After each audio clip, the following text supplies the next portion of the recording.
Muy bien, seguimos en Monitor Económico por el canal 5 Días y es momento de actualizarnos cómo está la situación de aduanas. Y para hablar sobre ese tema está Julio Fernández, él es director de la Dirección Nacional de Aduanas, a quien saludamos. ¿Cómo te va, director? Muy buenos días. De la audiencia. Bueno, antes de ir directo a los números, visto que estabas contando en redes sociales de que tuviste una reunión con gente de la COICA, que es la cooperación de Corea. ¿De qué se trató esa reunión y qué resultados surgieron de eso, director?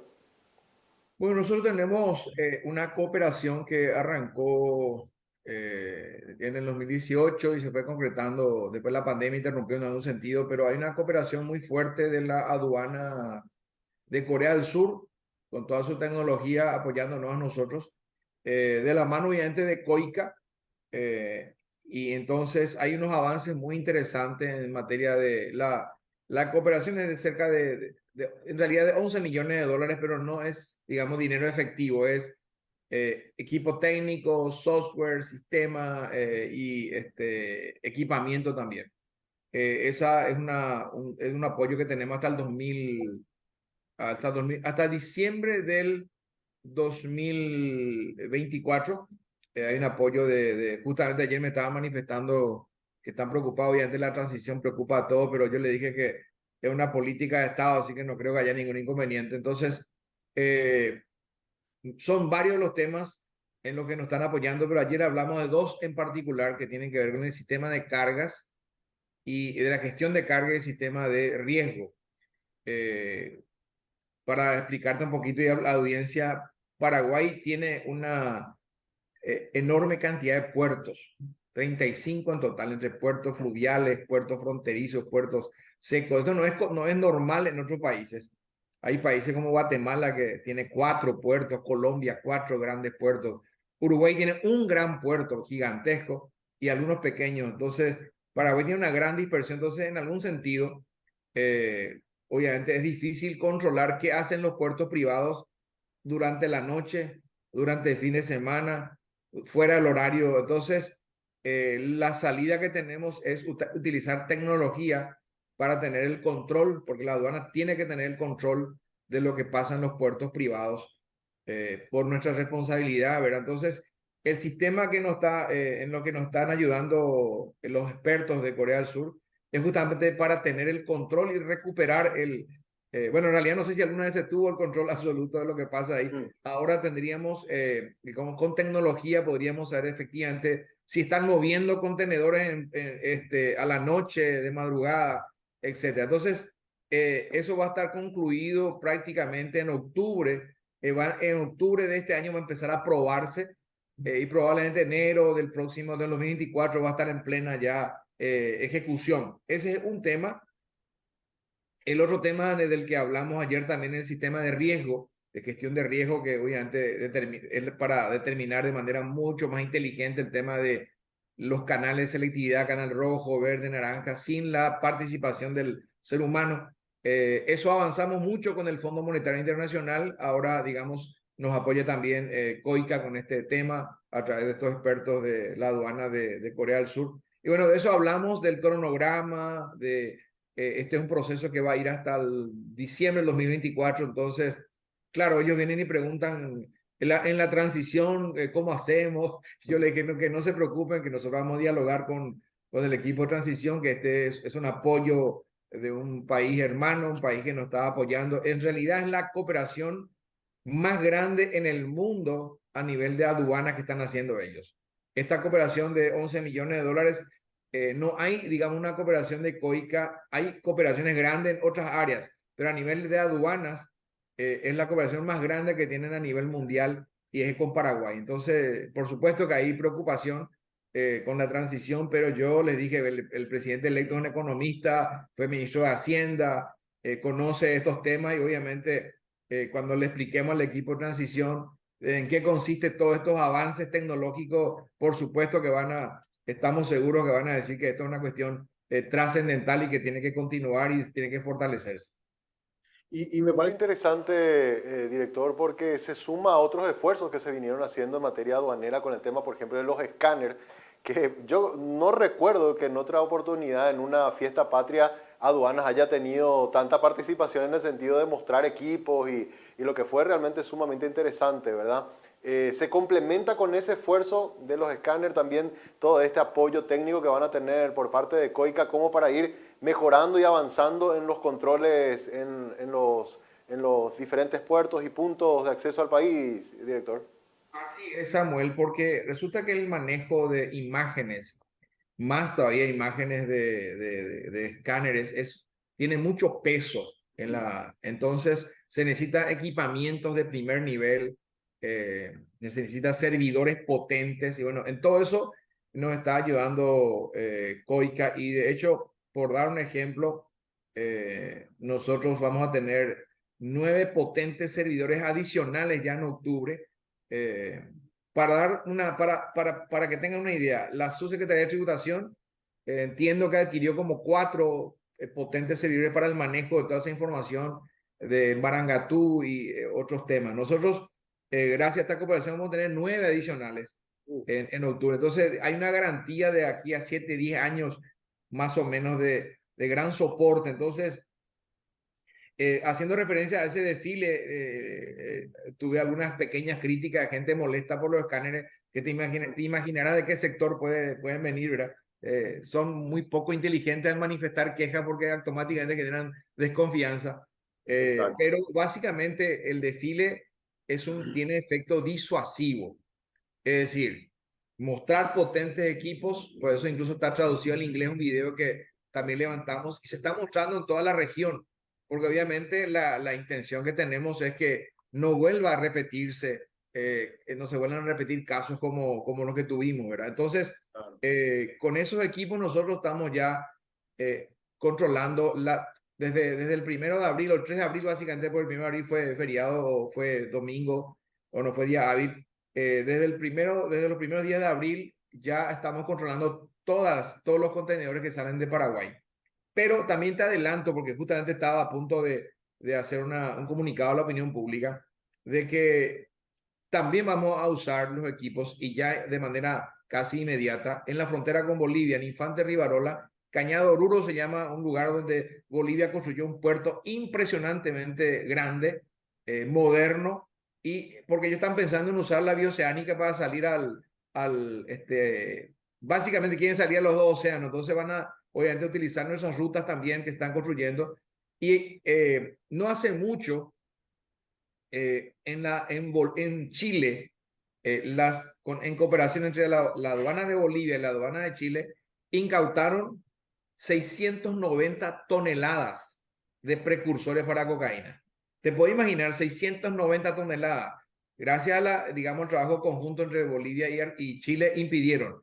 No hace mucho también nosotros encontramos precursores que iban de Paraguay hacia Bolivia. Entonces, evidentemente hay peligro de que ingresen por esa frontera a Paraguay ya los productos terminados. Entonces vamos a tener que poner un escáner en el Chaco, en Infante Rivarola, en el puerto que está ahí construido por Bolivia. También en Falcón tuvimos casos vinculados con carne refrigerada contaminada. Entonces también en Falcón vamos a poner otro equipo. Con los equipos que ya contamos ahora. Otro equipo tenemos compromiso de ponerlo en Franco, en el puente nuevo que se está haciendo porque Brasil tiene el lado de Foz. Tenemos también Pilar, hay 2 puertos que están movilizándose, que otros puertos son puertos fluviales también, entonces va a estar otro escáner en Pilar. También vamos a tener algunos itinerantes, por ejemplo, Petirosi, como tenemos equipos que son compactos, pueden ir a revisar rápidamente. Y entonces, sumando todo, en los 2 patios que tenemos ahora, uno en Villeta y otro en Roca Alonso, ahí no puede estar solamente uno por patio porque se utiliza de manera muy exhaustiva. Entonces, por lo menos un backup hay que tener y otro itinerante. Entonces, prácticamente con eso usamos casi o sea, usamos todos los escáneres que tenemos, pero ya vamos a empezar a controlar también la entrada al Paraguay. ¿Por qué te digo esto? Porque hay mucha presión de parte de los puertos fluviales de que ellos quieren tener un escáner en cada puerto. Eso es imposible. Entonces, porque Paraguay tiene esa debilidad, tiene mucha dispersión de puertos y si uno va a comprar 35 escáneres es imposible. Entonces, en países como Guatemala, que tienen 4, o en Uruguay con 2 o 3 escáneres pueden controlar 800.000 contenedores porque tienen un solo puerto grande. Entonces, hay una expectativa de los puertos fluviales de que en cada puerto pongamos uno. No podemos hacer eso por una cuestión de racionalización de recursos. Y por otro lado, cuando uno va a comprar otro equipo, las marcas más importantes te piden 14 a 16 meses. Hay que hacer una licitación, hay que hacer un concurso. Y entonces estamos estimando que si no hay una donación, si uno tiene una donación puede comprar donde haya un stock. Era como nos pasó ahora con Taiwán, compramos unos equipos que estaban en stock, que estaban y con el apoyo también de la Embajada Americana. Pero si no va a haber una donación y hay que comprar por presupuesto, yo sin ser pesimista, estoy calculando que se necesitan 2 años aproximadamente para tener un nuevo escáner. Ya tenemos 9 de golpe, era por una cuestión de gestión que hicimos, pero digamos, comprar uno nuevo no va a ser fácil, entonces tenemos que usar racionalmente lo que tenemos. Entonces, esto es un mensaje para aquellos puertos fluviales que están esperanzados que vamos a poner un escáner en cada puerto. Eso es absolutamente imposible porque tenemos que proteger nuestras fronteras también y tenemos compromisos. Así que yo te doy como primicia, eso estaba a punto de hoy grabar un video para comunicar a la opinión, digamos, principalmente a aquellos que están preocupados por este tema, que quieren tener su propio escáner. Pasaron más de 70 años y no se compraron ni uno solo. Y ahora que tenemos, entonces quieren tener cada uno en su puerto. Eso no es probable, no es posible. Claro. Entonces, ahora la ley salió y da 2 años, a lo mejor en 2 años se pueden comprar algunos. Entonces, no será tan fácil, pero tenemos que proteger la frontera con Bolivia, la frontera con Argentina, la frontera con Brasil y también, obviamente, ya consolidar lo que estamos haciendo con los puertos fluviales. No, muy interesante. Y por la primicia, director. En este mes que desde que comenzaron a operar esos puertos, perdón, esos escáneres, ¿han notado diferencias, resultados distintos? No sé, detectaron más irregularidades. ¿Cómo ha sido la experiencia de estos primeros días en los que se están utilizando un mes, creo que ya más de un mes que se está usando estos equipos? Son cambios en el modus operandi del crimen organizado. Empiezan a caer en otros países. También de Paraguay empiezan a salir por tierra. ¿Verdad? Hay camiones que son, digamos, que caen digamos, la frontera. Pero la ventaja es que estos camiones no pueden transportar toneladas. Van a transportar 150 kilos, 100 kilos, 50 kilos, pero no 4 toneladas, porque 4 toneladas para un transporte fluvial es una aguja en un pajar, no es un elefante como se dijo. 4 toneladas en 250 toneladas, el 1,5% de la carga, y con el ojo humano, obviamente va a ser muy difícil determinar. Entonces, con el control exhaustivo de todos los contenedores, evidentemente van a empezar a cambiar de modo operandi, va a haber enojos, ya empezamos a sentir cada vez que difundimos algo, hay algunos perfiles falsos que atacan nuestra publicación, verán, muy molestos. Un internauta me sorprendió, en vez de sentirse orgulloso de que el Paraguay muestre tanques contra el crimen organizado, en inglés escribe que fue una estúpida presentación en el desfile. Entonces, evidentemente, se está identificando, por supuesto, un perfil falso, pero hay enojos, hay preocupación. El crimen organizado va a empezar a tener que usar otro tipo de... Y obviamente hay que tener mucho cuidado ahora con el tema del transporte aéreo, porque creo que eso va a volver a revitalizarse. Entonces, es urgente el tema de los radares. Totalmente. Y mira, justo mencionaste lo de las redes sociales. Justamente hace, no sé, creo que fue ayer o publicabas un video donde comentabas que la aduana incluso genera en materia de recaudación más ingresos de recursos para el Estado que lo que es la exportación de granos o incluso lo que genera Itaipú y Yacyretá en su conjunto. Y a mí me llamó mucho la atención de que había gente que hasta se enojaba por esos números, director. Sí, tenemos un equipo de investigación que analiza y encontramos que muchos son perfiles falsos y evidentemente es llamativo, ya estamos acostumbrados a eso, pero es cierto, la suma de lo que aporta Itaipú más lo que aporta Yacyretá llega al 30% de lo que aporta digamos, los impuestos y aranceles que se le cobra al comercio exterior. Entonces, es para que la gente entienda la dimensión de lo que es, digamos, una aduana más para Paraguay, porque las aduanas en otros países, en países muy desarrollados, que tienen muchos acuerdos comerciales y hay desarmes arancelarios, aportan 8 o 9% de los recursos tributarios. Algunos países emergentes 30%, por Paraguay, la aduana de Paraguay aporta entre el 42 y el 45%. O sea, es muy relevante el aporte de la aduana para financiar el presupuesto público. Y eso se da por varias razones. Una de las razones es que tenemos impuestos internos bajos y aparte porque no tenemos tantos acuerdos comerciales. Exacto. Y ahí quería entrar en materia de mi segundo tema que quería consultarte, porque veníamos registrando incluso hasta el cierre del 2022 niveles récord de recaudación, pero hemos visto que al cierre de abril estábamos con un número negativo, a pesar de que la actividad económica se está recuperando. ¿Esto a qué se debería? ¿A que tenemos digamos, una base demasiado alta como lo que fue el buen año del 2022? ¿O hay otros factores que están incidiendo en que hayamos tenido números negativos, director? Yo creo que fueron tres factores. En primer lugar, enero-febrero tuvimos una bajante tremenda del río, que es nuestra principal ruta. La hidrovía es, digamos, por donde se mueve todo el comercio exterior paraguayo, gran parte. Entonces, esa bajante generó serios problemas logísticos. Entonces, las mercaderías no llegaban, muchos puertos dejaban de operar. Ese es el primer motivo. El segundo motivo es que también los impuestos seguían bajos. El impuesto al régimen de turismo empezó a tener su efecto negativo al bajarse demasiado. Prácticamente no cobramos ya nada para apoyar la frontera. Y por otro lado, el impuesto selectivo al consumo, el impuesto selectivo del combustible también estaba por debajo. Y también el tema electoral generó, digamos, una especie de rezago en las compras, principalmente los de los empresarios. Es decir, tuvieron mucha prudencia a ver qué iba a pasar y se demoró. Entonces los tres elementos incidieron, pero ahora ya en mayo tenemos un superávit, vamos a cerrar ya con superávit, el río está recuperado, los impuestos volvieron a su normalidad y la actividad económica está, digamos, en alza. Entonces, en mayo vamos a cerrar ya con superávit, junio con superávit, ya esperamos, digamos, todo el año con superávit. Pero también es cierto lo que dijiste, la vara quedó muy alta del año pasado. El año pasado tuvimos un récord impresionante. Entonces, también es difícil competir contra la misma recaudación nuestra, porque estamos creciendo de manera muy acelerada. Pero digamos que hoy vamos a cerrar en mayo con superávit, junio con superávit, y eso esperemos que continúe hasta el fin de este año. Ese impuesto selectivo reducido que había para el sector de los combustibles ya se eliminó, ya se normalizó por ese lado.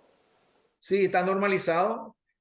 Igual hay que, la gente, lamentablemente un economista, no voy a dar su nombre ahora, generó mucha confusión cuando un día publicó, y eso obviamente fue música para el oído de mucha gente. Decía que si se eliminaba el impuesto selectivo de consumo se bajaba, podía bajarse a la mitad el precio del combustible, lo cual fue totalmente falso, porque en realidad el impuesto selectivo al consumo es por un monto fijo. Se ancló digamos, el valor imponible. Ya no es el precio de mercado, sino que hay un valor imponible. Y entonces quedó prácticamente en un 5% el impuesto. Uno toma el valor de lo que se estaba cobrando sobre el precio del combustible, sale un 5 o 6%. Y ese valor es incluso inferior a lo que se cobraba hace 20 años atrás. Entonces, no obstante, volvieron a bajar ese impuesto para evitar que siga subiendo el combustible. Sabíamos que eso no iba a pasar porque era marginal el impuesto, pero de todas maneras eso ya volvió a la normalidad y entonces obviamente vamos a recaudar más ya, digamos, con el combustible. Totalmente. Y un último tema, porque me parece importantísima esta charla. Director, hablaste de la hidrovía. No, creo que ayer no se llegó a tratar nuevamente este plan de cooperación que estamos buscando con Estados Unidos, y también el sector de los armadores estaba preocupado por estos cobros de peajes que está ejerciendo la Argentina a un costo que ellos consideran muy alto. De alguna manera, esto también está afectando a ese tránsito de mercaderías y en consecuencia también a la actividad aduanera. Yo creo que no creo que por ese peaje haya impacto todavía. Obviamente encarece el costo, encarece la rentabilidad del sector del comercio exterior, de lo que se dedican a, digamos, al negocio de comercio exterior, pero no creo que sacrifiquen mercaderías. Es mi opinión personal, tengo que evaluar, digamos, con el equipo a ver qué pasó, pero dudo que disminuya el comercio por este motivo. Sí, obviamente disminuye la rentabilidad de nuestros empresarios y eso tampoco no es nada positivo, ¿verdad? Claro. Y aduanas no está en ese, porque entiendo que habían algunos gremios que estaban trabajando con autoridades de Cancillería para tratar de resolver ese tema. ¿Aduanas está también en esas conversaciones o no, director?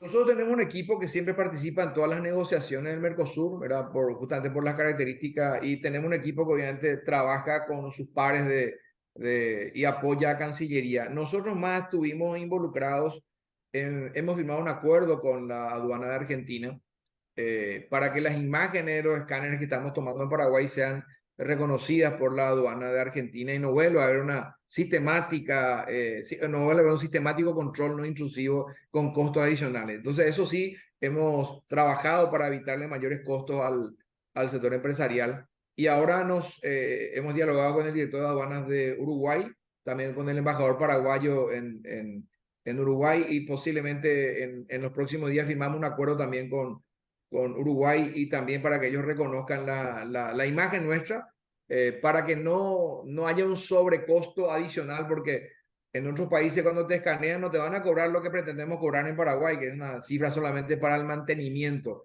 Nosotros estamos, digamos, ahora salió la ley que nos permite hacer un cobro, nosotros con eso vamos a cubrir el mantenimiento de los equipos que tenemos, pero en otros países en general está, digamos, en manos del sector privado y obviamente ahí hay, digamos, también negocios y altos costos. Esto sería como esa política de... No, de que no tengamos una doble imposición en los costos de la logística, director. El espíritu en general que tenemos entre las aduanas, por eso incluso hay aduanas donde hay áreas de control integrado. Por ejemplo, ahora yo te mencionaba Cañada Oruro, donde Bolivia construyó un puerto impresionantemente grande, creo que es su puerto más grande, donde está su aduana también. Entonces ellos construyeron espacio para la aduana de Paraguay, espacio para migraciones, espacio para nuestro escáner, espacio para su propio escáner. Entonces ahí va a haber un control de una sola vez en un solo territorio. Lo mismo pasa en otras regiones también y ahora hay, digamos, hay negociaciones para ver quién se queda con el área de control integrado en Murtiño, Carmelo Peralta, Franco, Foz de Iguazú. Ahí hay, digamos, negociaciones de Cancillería en las que también obviamente participa, pero en general se busca que haya un solo lugar para evitar el doble control y que haya un equilibrio entre lo que es control y facilitación del comercio. Totalmente. Director, te agradecemos mucho por tu... Realmente muy interesante la entrevista porque pudimos entender muchos de los números que publica Aduanas y también ir viendo los avances en materia de control. Así que muchas gracias por compartir con nosotros esta mañana. Al contrario, gracias a vos, Samuel, a tu equipo y a la audiencia.